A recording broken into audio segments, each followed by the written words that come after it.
አልሰርግበት በቅሎ አልሄድበት መንገድ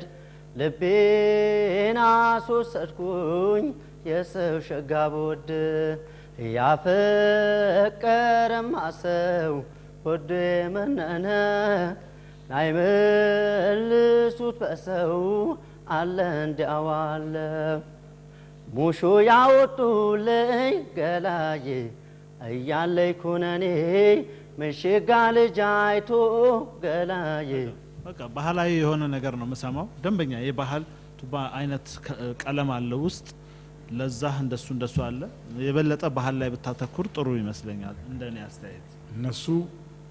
አመነው ባህል ስለዚህ በቢጫ ከጀርባው ቀይ ባለው ቢጫ በዛሬ በሚቀጥለው ዙር እንገናኛለን ማለት ነው